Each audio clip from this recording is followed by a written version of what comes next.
Channel में स्वागत है आपका। आज हम इस वीडियो में पढ़ेंगे study of cloning vectors. Means cloning vectors क्या होते हैं, आज हम इस वीडियो में जान लेंगे। तो ज़्यादा देरी ना करते हुए वीडियो को स्टार्ट करते हैं।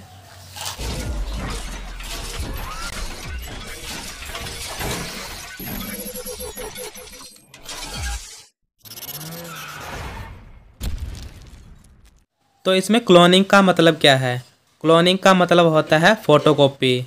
मीन्स जैसे एक डीएनए अभी है तो वो अपनी फ़ोटोकॉपी बना लेगा। मीन्स अपने जैसा एक डीएनए बना लेगा, या कोई जीन है तो अपने जैसे एक जीन बना लेगा, तो उसे हम कहते हैं क्लोनिंग। इसमें वेक्टर क्या होते हैं, तो वेक्टर की डेफिनेशन हम जान लेते हैं।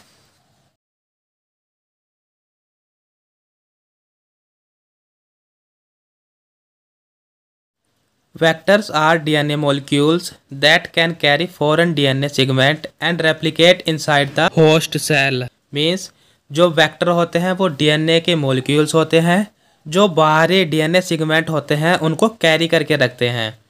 डीएनए सेगमेंट का मतलब है जैसे एडेनिन, गुआनिन, साइटोसिन और थाइमिन, ये हैं DNA segment. And replicate inside the host cell. Means replicate का मतलब होता है डीएनए की फ़ोटोकॉपी। मतलब होस्ट सेल में वो अपना रेप्लिकेशन करते हैं। होस्ट सेल होती है जैसे कोई मेन सेल होती है। होस्ट सेल कोई भी हो सकती है जिसके अंदर डीएनए अपनी रेप्लिकेशन करवाता है। नेक्स्ट,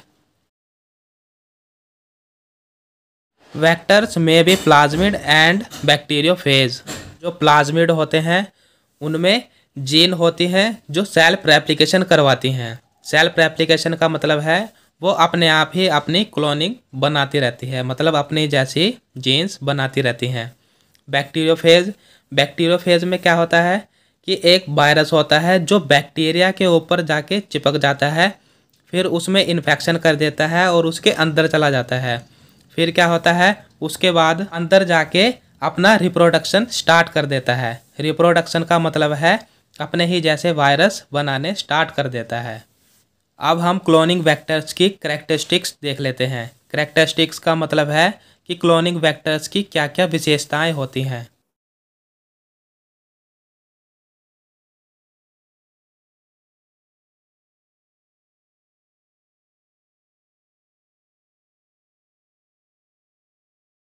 जो फर्स्ट करैक्टरिस्टिक्स है क्लोनिंग वेक्टर की वो है it should contain an origin of replication. Means जो क्लोनिंग वेक्टर्स होते हैं वहाँ से रेप्लिकेशन स्टार्ट होती है। रेप्लिकेशन में क्या होता है कि जो डीएनए होते हैं वो अपने ही जैसे डीएनए बनाने स्टार्ट कर देते हैं। Second, it should incorporate a selective markers which help in identifying and eliminating non transformants.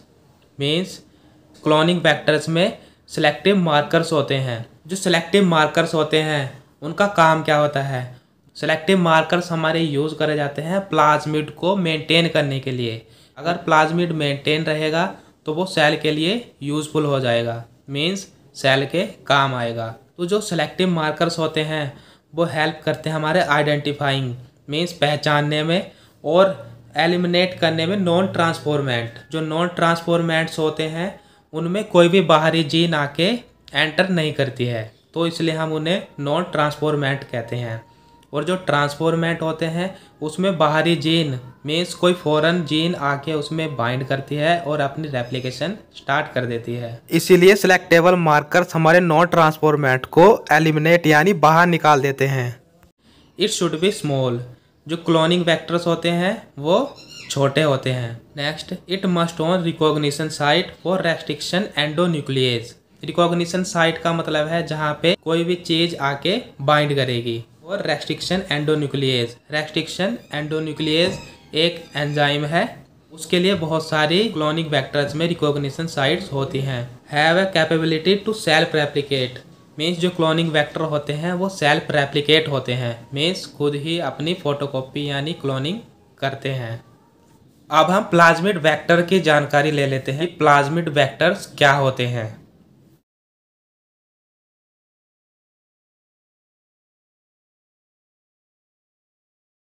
Plasmids were discovered by William Hayes and Joshua Lederberg 1952। Means जो प्लाज्मिड थे वो फर्स्ट टाइम किसने डिस्कवर करे थे? दो साइंटिस्ट थे, विलियम हेज और Joshua Lederberg. इन्होंने प्लाज्मिड को डिस्कवर करा था, मीन्स प्लाज्मिड की खोज करी थी। वो भी कब? 1952 में। These are extra chromosomal self replicating usually circular double stranded DNA।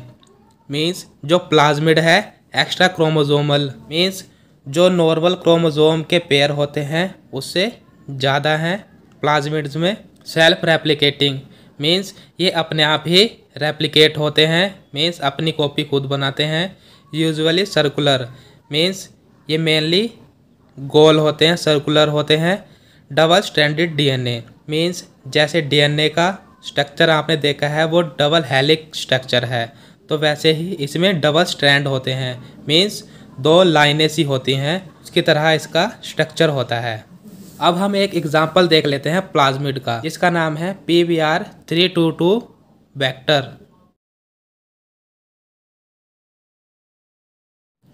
This was the first artificial cloning vector constructed in 1977 by Bolivar and रोड्रिगुएज।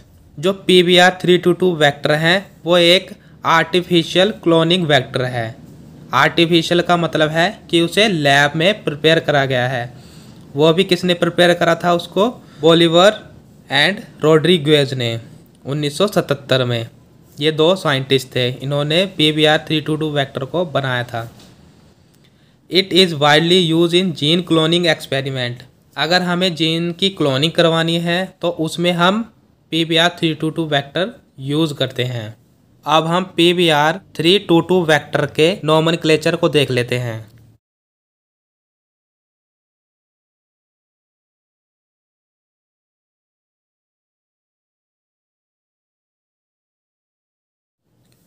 तो नोमेनक्लेचर में हम देख लेते हैं क्या होता है इन PBr322 प्लाज्मिड। मतलब PBr322 प्लाज्मिड में क्या क्या है। P denotes that it is plasmid, means जो P है वो ये दर्शाता है कि ये एक प्लाज्मिड है। PR stand for Bolivar and Rodriguez who constructed this plasmid. Means जो BR है वो स्टैंड करता है, मीन्स वो किस लिए लगाया गया है? BR बोलिवर एंड रोड्रिगुएज के लिए बनाया गया है, जिन्होंने प्लाज्मिड को प्रिपेयर करा था। 322 is a number given to distinguish this plasmid from other developed in the same laboratory. Means जो 322 है वो एक नंबर है, वो दिया गया था ताकि हम जो दूसरे लैब में प्रिपेयर हो रहे हैं प्लाज्मिड उनमें और इसमें डिफरेंस को पता लगा सकें। For example there are plasmid PBr325, PBr327, PBr328, PBr345।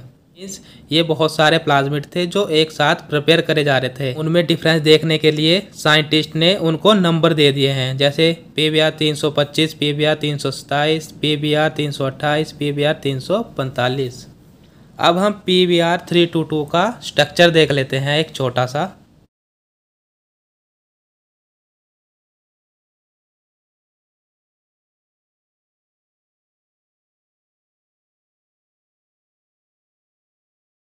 तो ये है PBr322 का छोटा सा स्ट्रक्चर।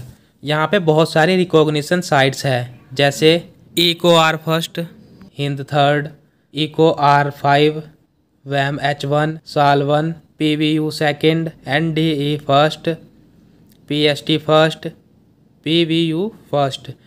तो ये डिफरेंट साइट है जिन्हें हम रिकॉग्निशन साइट्स कहते हैं। अब हम देख लेते हैं features that are required to facilitate cloning into vector. Means कौन कौन से फीचर्स हैं, मतलब हमें कौन कौन सी सुविधा मिलेगी जिससे हम वेक्टर में क्लोनिंग करा पाएंगे। तो पहला पॉइंट देख लेते हैं हम, ओरिजिन ऑफ रेप्लिकेशन। इसमें क्या होता है? The site from where the replication process is start. Means ये वो वाला पॉइंट है जहाँ से रेप्लिकेशन होना स्टार्ट होता है। Replication means copy of DNA।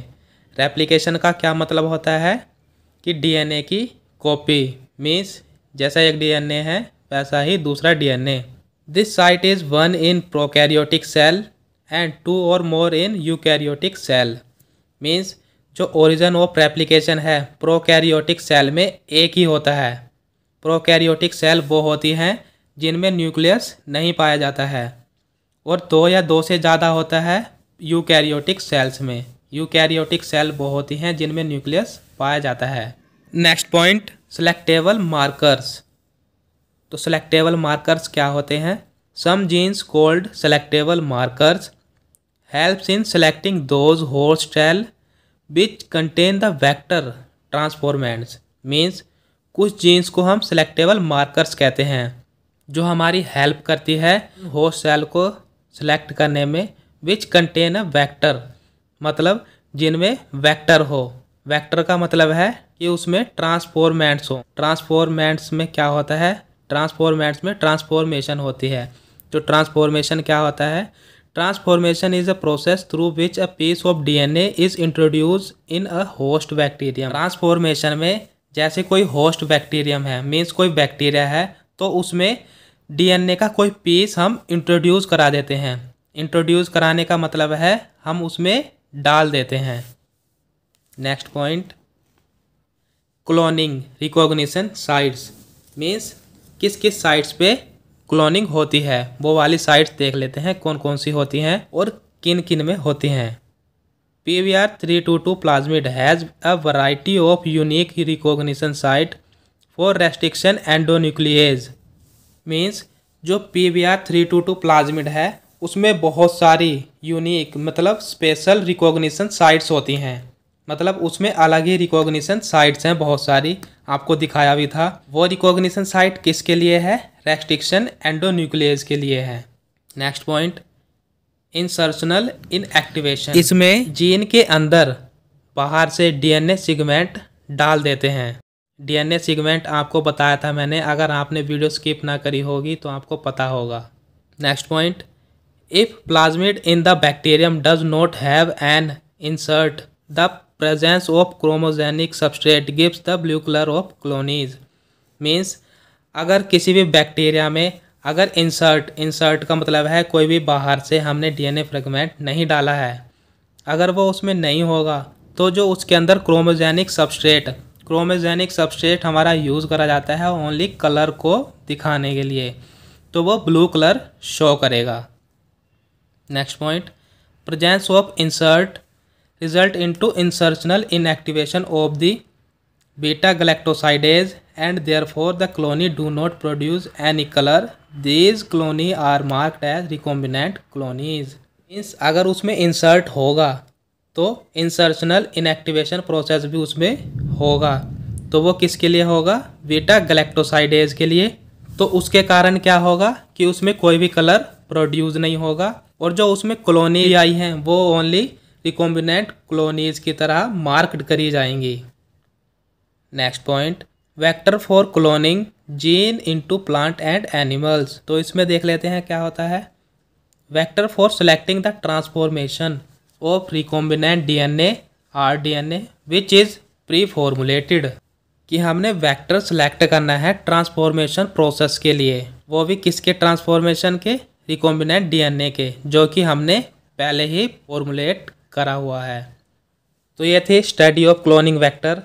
आशा करता हूँ कि आपको वीडियो अच्छी लगी होगी। अगर आपको वीडियो अच्छी लगी है तो लाइक और कमेंट करके ज़रूर बताना। और आपसे एक छोटी सी रिक्वेस्ट है, अगर आप हमारे चैनल पे नए हैं तो चैनल को सब्सक्राइब कर दीजिए, जिससे कि आपको हमारी वीडियोस मिलती रहे, और हो सके तो अपने दोस्तों के साथ वीडियो को शेयर कर देना। Thank you for watching.